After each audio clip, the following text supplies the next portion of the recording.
Video में हमने राजस्थान के भौतिक प्रदेशों का विभाजन किया था। आज हम यहाँ पर इनके अलग अलग विभाजन का विस्तार से वर्णन करेंगे।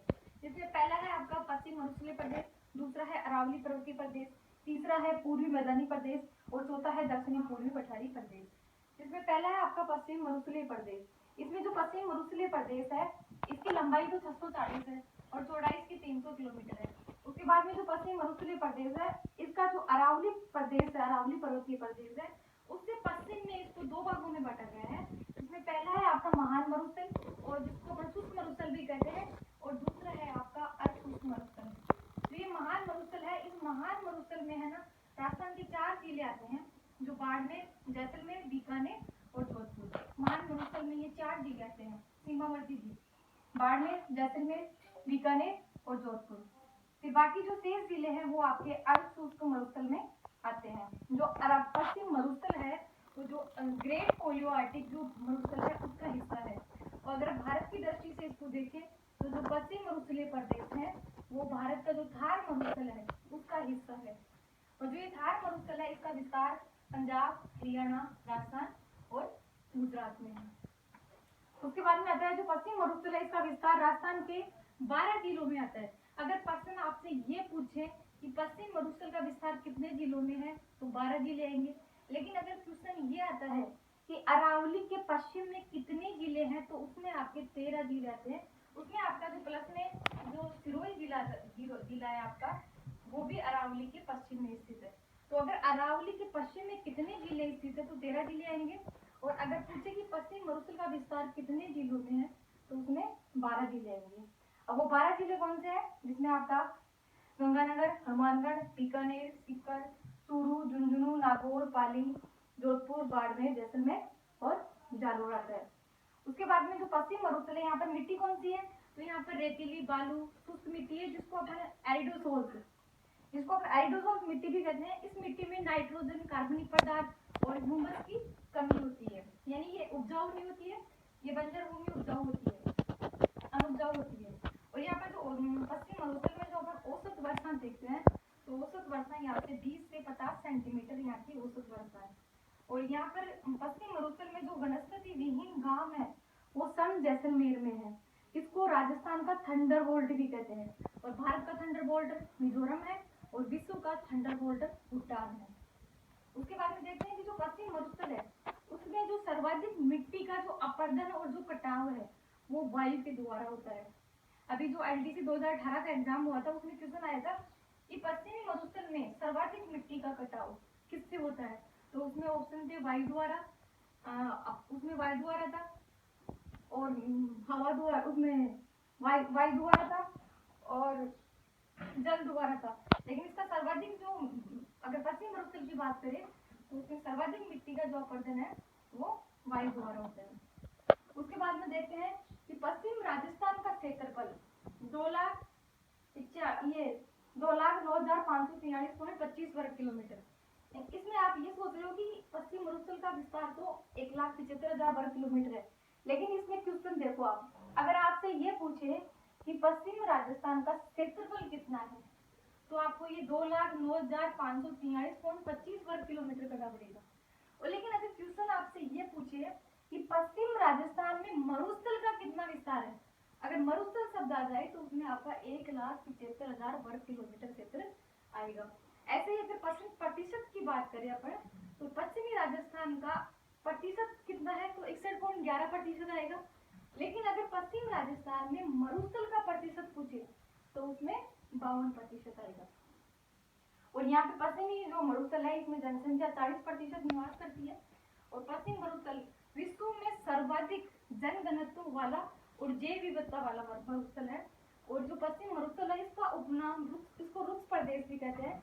ये उपनाम किसने दिया था, डॉक्टर ईश्वर प्रसाद ने ये उपनाम दिया था, रुक्ष प्रदेश।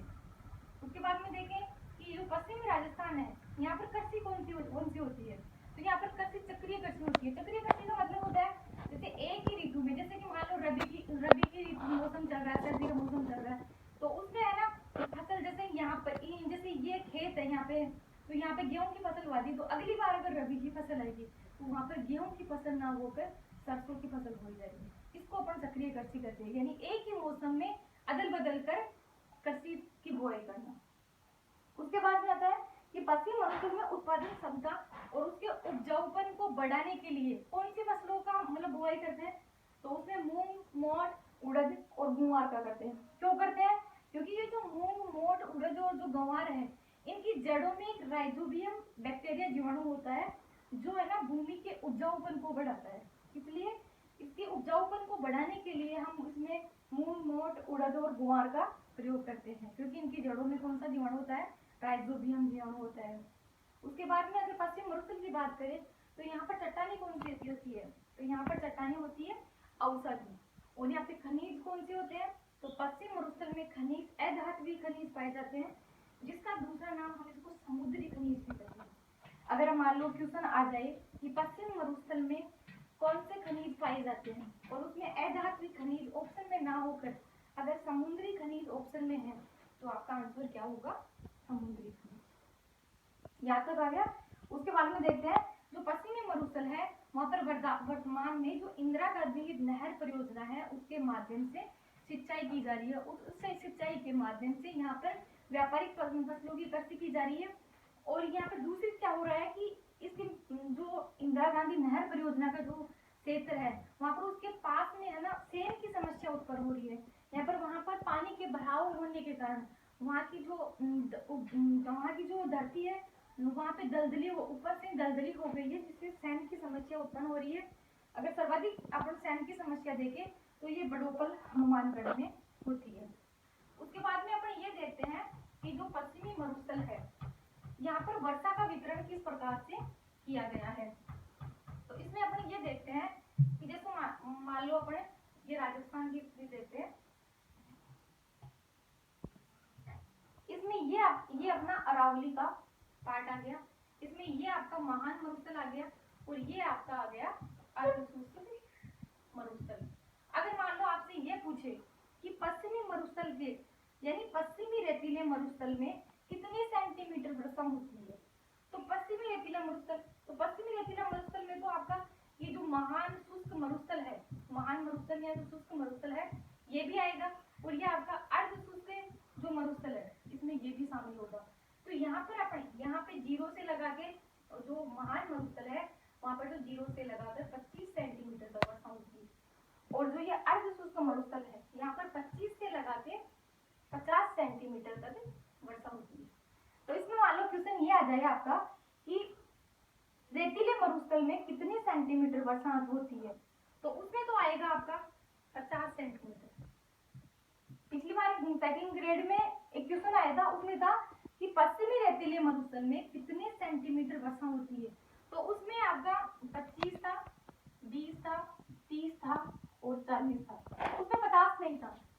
तो उसमें उसका आंसर था 40, क्योंकि जो एनसीईआरटी की बुक है उसमें बिल्कुल साफ साफ दे रखा है कि जो पश्चिमी रेतीला जो मरुस्थल है वहां पर कितने सेंटीमीटर वर्षा होती है, 40 सेंटीमीटर वर्षा होती है। इसलिए फिर कोर्ट ने उसको पहले तो 25 को माना था, उसके बाद में 40 को सही माना था, 40 सेंटीमीटर वर्षा को सही माना था। अगर क्वेश्चन आ जाए कि महान मरुस्थल है उसके पश्चिम में उसकी पश्चिमी सीमा पर कितने सेंटीमीटर वर्षा होती है, तो ये पश्चिमी सीमा कौन सी हो गई, ये 0 डिग्री या फिर 0 सेंटीमीटर वर्षा हो गई पश्चिमी। अगर ये आ जाए कि अर्धशुष्क मरुस्थल की ये महान मरुस्थल की पूर्वी सीमा पर कितने सेंटीमीटर वर्षा होती है, तो ये तो पश्चिम का हिस्सा हो गया और ये पूर्व का हिस्सा हो गया, तो यहाँ पर कितनी आ गई, 25 सेंटीमीटर। मैं दोबारा से बताती हूँ आपको, ये जो अगर आपसे ये पूछे कि जो पश्चिमी मरुस्थल है वहां पर कितने सेंटीमीटर वर्षा होती है, तो अगर 40 ऑप्शन में है तो 40 आएगा, 50 ऑप्शन में है तो 50, क्योंकि एनसीईआरटी की बुक में 40 दे रखा है और जो राजस्थान बोर्ड की बुक है उसमें 50 सेंटीमीटर दे रखा है। तो क्वेश्चन को समझने की जरूरत है। अगर ये पूछे आपको कि जो महान मरुस्थल या शुष्क मरुस्थल में पश्चिमी सीमा पर कितनी सेंटीमीटर वर्षा होती है, तो पश्चिमी सीमा ये हो गई और ये हो गई पूर्वी सीमा। महान मरुस्थल ये हो गया आपका बीकानेर, बाड़मेर, जैसलमेर और जोधपुर। तो अगर पश्चिमी सीमा पूछे तो पश्चिमी सीमा पर कितनी होती है, 0 सेंटीमीटर वर्षा होती है। और अगर महान मरुस्थल के पूर्वी सीमा पर कितने सेंटीमीटर वर्षा होती है, तो 25 सेंटीमीटर आ गया। और अगर क्वेश्चन आपसे ये पूछे कि अर्धशुष्क मरुस्थल के पश्चिम में कितने सेंटीमीटर वर्षा होती है, तो अर्धशुष्क का पश्चिम कितना हो गया, 25 सेंटीमीटर। और अगर पूछे कि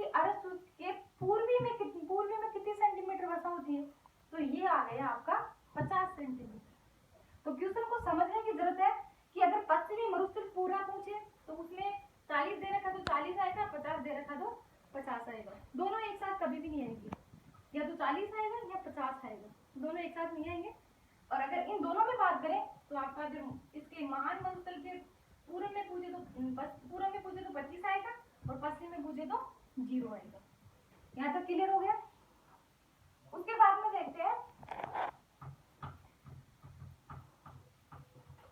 और ये जो राजस्थान के अपने अरावली का जो ये अर्धशुष्क मरुस्थल है, ये जो 25 सेंटीमीटर जो आपकी ये वर्षा रेखा है, ये जो पश्चिमी रेतीला मरुस्थल है उसको दो भागों में बांटती है 25 सेंटीमीटर, क्योंकि एक तो हो गया महान शुष्क मरुस्थल और एक हो गया अर्धशुष्क मरुस्थल। तो ये 25 सेंटीमीटर जो वर्षा है वो पश्चिमी मरुस्थल को दो भागों में बांटती है। इसके बाद अपन इसके बारे में कल देखेंगे। और अगर आज आपको वीडियो पसंद आया हो तो इसको लाइक, शेयर और सब्सक्राइब जरूर कीजिएगा। उसके आगे अपन इसको विस्तार से कल पढ़ेंगे।